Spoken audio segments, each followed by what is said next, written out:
Hello everyone, welcome back to my channel. So ಇವತ್ತು ನೀವು ನೋಡ್ತಾ ಇರ್ಬೋದು, ಇವತ್ತಿನ ಸ್ಪೆಷಲ್ ಏನು ಅಂದರೆ ಖೈಮಾ ಸಾರು. ಸೊ ಎಷ್ಟೊಂದು ಜನಕ್ಕೆ ಖೈಮಾ ಸಾರು ಹೇಗೆ ಮಾಡಿದ್ರು ಒಂದೊಂದು ಸರಿ ಆ ಉಂಡೆಗಳು ಒಡೆದೋಗುತ್ತೆ. ಸೊ ಅದಕ್ಕೆ ಕೆಲವೊಂದು ಸ್ಟೆಪ್ಸ್ನ ನಾವು ತೊಗೊಳ್ಬೇಕಾಗತ್ತೆ. ನಾನು ಹೇಳೋ ಸ್ಟೆಪ್ಸ್ನ ಫಾಲೋ ಮಾಡಿದ್ರೆ ನಿಮಗೆ ಡೆಫಿನೆಟಾಗಿ ಒಂದು ಖೈಮಾ ಉಂಡೆನೂ ಒಡೆದೋಗೋಲ್ಲ ಆ್ಯಂಡ್ ತುಂಬ ರುಚಿಯಾಗಿ ಕೂಡ ಬರುತ್ತೆ. ಸೊ ಈ ರೆಸಿಪಿ ಮಾಡೋಕ್ಕೆ ಏನೇನು ಬೇಕು ಅಂತ ನಾವು ಇಂಗ್ರೀಡಿಯೆಂಟ್ಸ್ ನೋಡ್ಕೊಳ್ಳೋಣ. So let's start the recipe. So ಇದು ತುಂಬ ರುಚಿಯಾಗಿರುತ್ತೆ, ಒಂದು ಸರಿ ಟ್ರೈ ಮಾಡಿ. ಸೊ ಇದಕ್ಕೆ ಬೇಕಾಗಿರೋಂಥ ಇಂಗ್ರೀಡಿಯೆಂಟ್ಸ್ ಬಂದುಬಿಟ್ಟು ಫಸ್ಟು ಗರಂ ಮಸಾಲ. ಸೊ ಅದಕ್ಕೆ ಇಲ್ಲಿ ಚಕ್ಕೆ, ಲವಂಗ, ಯಾಲಕ್ಕಿ, ಮೆಣಸು, ಧನಿಯಾ, ಹಸಿ ಶುಂಠಿ, ಬೆಳ್ಳುಳ್ಳಿ ಮತ್ತು ಕೊತ್ತಂಬರಿ ಸೊಪ್ಪು. ಸೊ ಇದಿಷ್ಟನ್ನು ನಾನು ಒಟ್ಟಿಗೆ ಇವಾಗ ಗ್ರೈಂಡ್ ಮಾಡ್ಕೊಂಡು ಒಂದು ಫೈನ್ ಪೇಸ್ಟಾಗಿ ಮಾಡ್ಕೊಳ್ಬೇಕು.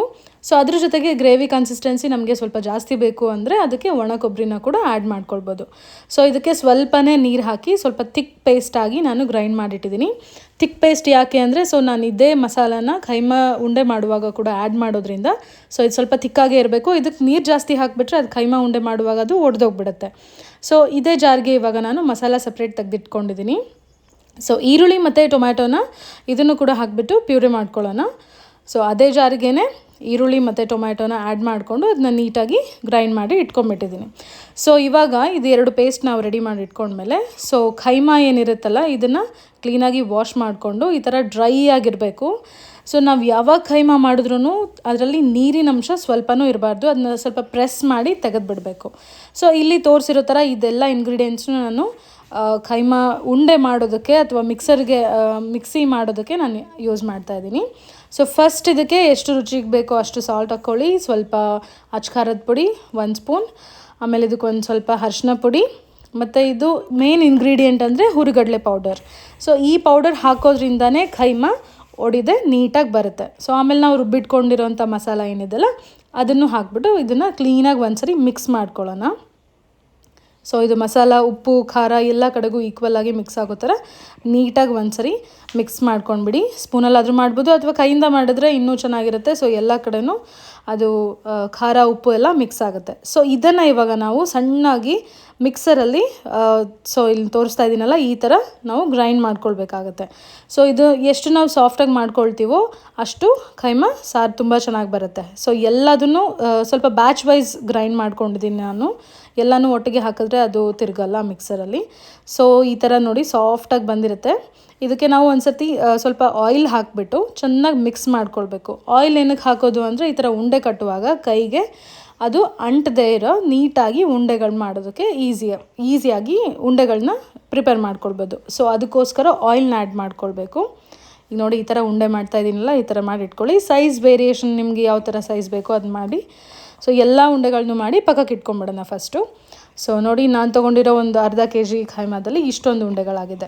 ಸೊ ನೆಕ್ಸ್ಟ್ ಒಂದು ಕುಕ್ಕರನ್ನು ಒಲೆ ಮೇಲೆ ಇಟ್ಬಿಟ್ಟು 1 ಟೇಬಲ್ ಸ್ಪೂನ್ ಎಣ್ಣೆ ಹಾಕಿಬಿಟ್ಟು ಸೊ ಇಲ್ಲಿ ನಾನು ತೋರಿಸ್ತಾ ಇರೋದು ಮೆಂತ್ಯ ಸೊಪ್ಪು, ಅದನ್ನು ತೊಳೆದ್ಬಿಟ್ಟು ಸಣ್ಣಗೆ ಹೆಚ್ಚಿಟ್ಕೊಂಡಿದ್ದೀನಿ. ಫಸ್ಟ್ ಅದನ್ನು ಆಯಿಲಿಗೆ ಹಾಕಿ ಚೆನ್ನಾಗಿ ಫ್ರೈ ಮಾಡ್ಕೊಳ್ಳೋಣ.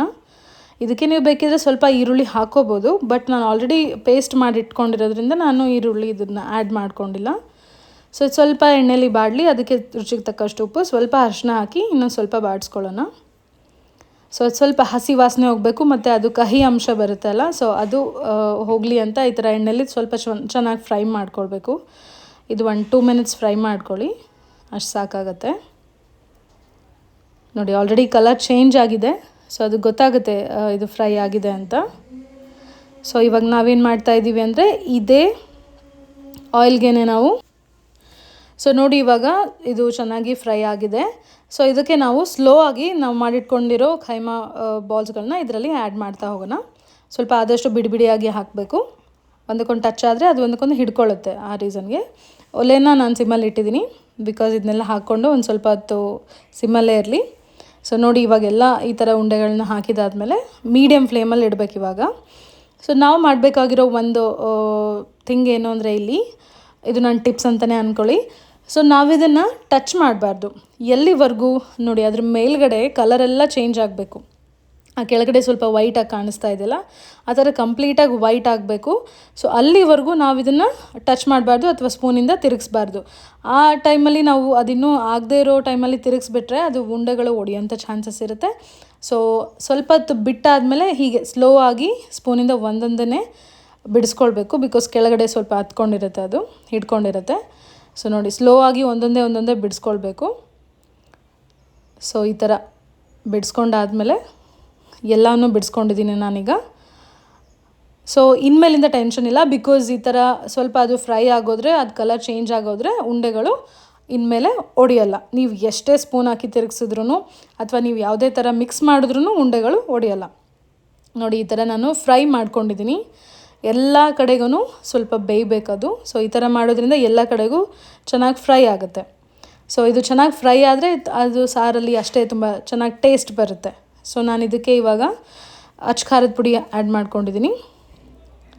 ಇದನ್ನು ಸ್ವಲ್ಪ ಚೆನ್ನಾಗಿ ಮಿಕ್ಸ್ ಮಾಡ್ಕೊಳ್ಳೋಣ, ಅದು ಖಾರ ಸ್ವಲ್ಪ ಫ್ರೈ ಆಗಲಿ ಎಣ್ಣೆಯಲ್ಲಿ ಅಂತ.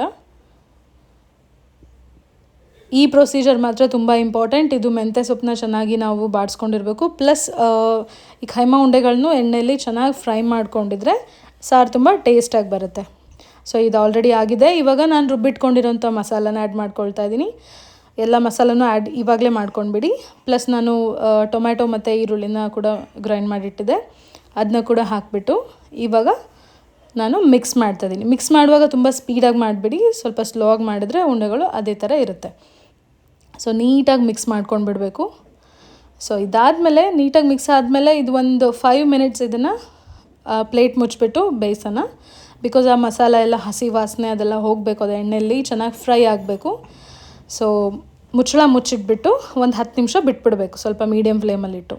ಸೊ ಆಮೇಲೆ ತೆಗೆದು ನೋಡಿದಾಗ ಈ ಥರ ಮಸಾಲೆ ಎಲ್ಲ ಬೆಂದಿರುತ್ತೆ ಆಲ್ರೆಡಿ. ತುಂಬ ಅದರಲ್ಲಿ ನೀರಿನ ಅಂಶ ಆಯಿತು, ಸೊ ಅದೆಲ್ಲ ಇದಾಗಿದೆ, ಎವಾಪ್ರೇಟ್ ಆಗಿ ಇವಾಗ ಸ್ವಲ್ಪ ಗ್ರೇವಿ ಥರ ಥಿಕ್ಕಾಗಿ ಬಂದಿದೆ. ಸೊ ಈ ಸ್ಟೇಜಲ್ಲಿ ನಾವು ನಮಗೆ ಯಾವ ರೀತಿ ಗ್ರೇವಿ ಕನ್ಸಿಸ್ಟೆನ್ಸಿ ಬೇಕು, ಅದಕ್ಕೆ ಅಷ್ಟು ನಮಗೆ ಎಷ್ಟು ನೀರು ಬೇಕಾಗನ್ಸುತ್ತೋ ಅಷ್ಟು ನೀರು ಆ್ಯಡ್ ಮಾಡಿಕೊಂಡು ಒಂದ್ಸರಿ ಚೆನ್ನಾಗಿ ಮಿಕ್ಸ್ ಮಾಡ್ಕೊಳ್ಳೋಣ. ಈ ಟೈಮಲ್ಲಿ ನಾವು ಚೆಕ್ ಮಾಡ್ಕೊಳ್ಬೋದು. ಬೇಕಿದ್ರೆ ನಾನು ಒಂದು ಹಾಫ್ ಲೆಮನ್ ಆ್ಯಡ್ ಮಾಡಿದ್ದೀನಿ, ಬಟ್ ಅದು ಕ್ಲಿಪ್ಪಿಂಗ್ ತೋರ್ಸೋದು ಮರ್ತೋಯ್ತು. ಸೊ ಇದಕ್ಕೆ ನಾನು ಅರ್ಧ ನಿಂಬೆಹಣ್ಣು, ಇನ್ನೊಂದು ಸ್ವಲ್ಪ ಉಪ್ಪು ಕಡಿಮೆ ಇತ್ತು, ಉಪ್ಪು ಹಾಕಿದ್ದೀನಿ. ಖಾರ ಪೌಡ್ರ್ ಬೇಕಿದ್ರೆ ಅದನ್ನು ಕೂಡ ಹಾಕ್ಬೋದು. ಸೊ ಅದನ್ನೆಲ್ಲ ಹಾಕಿಟ್ಬಿಟ್ಟು ಲಿಡ್ ಕ್ಲೋಸ್ ಮಾಡಿ ಒಂದು 4 ವಿಷಲ್ಸ್ ತೊಗೊಂಡಿದ್ದೀನಿ. ಸೊ ಅದಾದಮೇಲೆ ಕುಕ್ಕರ್ ತಣ್ಣಗಾದಮೇಲೆ ಕ್ಯಾಪ್ ತೆಗೆದ್ರೆ ಸೊ ಈ ಥರ ಬಂದಿದೆ. ತುಂಬಾ ಟೇಸ್ಟಾಗಿತ್ತು. ಈ ಥರ ಕೈಮಾ ಸಾರನ್ನ ನೀವು ಕೂಡ ಒಂದ್ಸರಿ ಟ್ರೈ ಮಾಡಿ, ನಿಮ್ಮ ಫ್ಯಾಮಿಲಿ ಮತ್ತು ಫ್ರೆಂಡ್ಸ್ ಜೊತೆಗೆ ಶೇರ್ ಮಾಡಿ. ಮತ್ತು ಈ ರೆಸಿಪಿ ಹೇಗೆ ಬಂತು ಅಂತ ನನಗೆ ಕಮೆಂಟ್ ಆ್ಯಂಡ್ ಶೇರಲ್ಲಿ ತಿಳಿಸಿ. ಸೊ ನನ್ನ ಚಾನಲ್ಗೆ ಸಬ್ಸ್ಕ್ರೈಬ್ ಆಗೋದನ್ನು ಕೂಡ ಮರಿಬೇಡಿ. Thank you.